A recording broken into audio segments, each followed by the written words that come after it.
Ngayong ban na ang mga pogo sa bansa, tina-target ng ilang senador ang mga tinatawag na Philippine Inland Gaming Operator o PIGO. Mas nakakabahala raw ang mga ito dahil pawang mga Pilipino ang customer ng online sugal. Inusisa rin sa Senado ang mabagal umunong deportation ng mga dayuhang pogo worker. Narito ang aking report.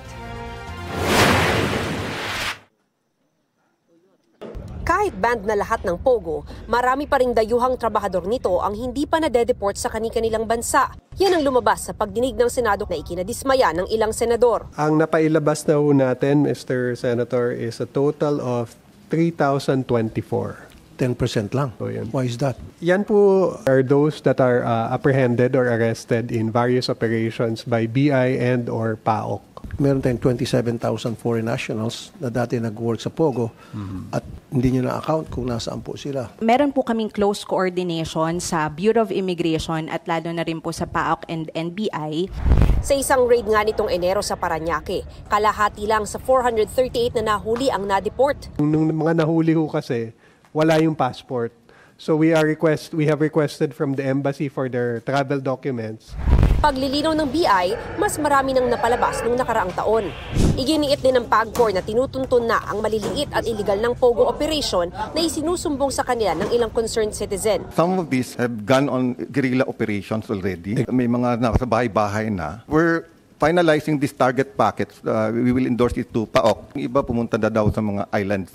Pinatututukan din ang mga travel agency na nag-i-issue ng mga peking dokumento sa foreign nationals. Kailangan po natin tignan ng anggulo na meron inside job. Possible na ito ang dahilan ng pagpapatuloy ng pagpasok ng mga foreign nationals sa Pilipinas gamit ang mga fake documents.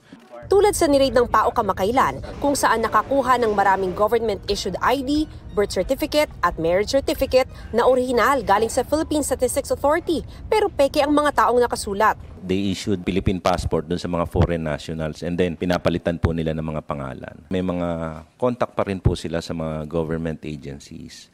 And yun nga ho sir yung ni-request namin with other agencies. Especially those who issued yung government-issued IDs na to conduct investigation on their own. We're looking at 21 more like this. Sinita rin ng mga senador ang anilay mahinang regulasyon sa mga PIGO o Philippine Inland Gaming Operator. Dapat daw mas maalarma tayo rito kaysa sa POGO. Ang hari ng kasamaan ay itong Pigo dahil ang mga manlalaro ay Pilipino. Darating yung time, tataas yung krimen.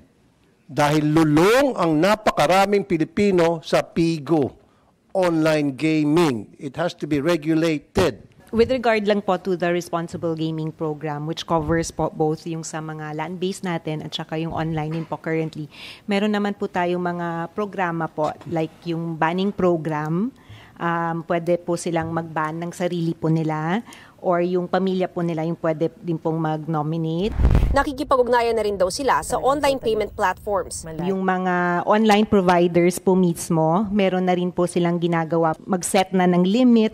Sa ngayon, may 60 licensees sa online gaming at hindi muna nag-i-issue ng mga bagong lisensya ang PAGCOR. May mga multa naman daw para sa mga delinkwenteng operator pero mungkahi ni Tulfo, suspension o kanselasyon ng mga lisensya. Kaugnay naman ang mga Pilipinong sangkot din sa POGO. Yung mga Pilipino na kasabwat sa illegal na gawain ng mga POGO, especially involving lab scam, na panloko ng mga foreigners, kapag nagkakahulihan, nabibigyan ng ayuda ng TSWD, ay sana yung binigay na ayuda doon, binigyan na sa talagang tunay na dapat bigyan ng ayuda yung mga mahirap na kababayan. Let us compel the DSWD for the next hearings. Mav Gonzalez, nagbabalita para sa GMA Integrated News.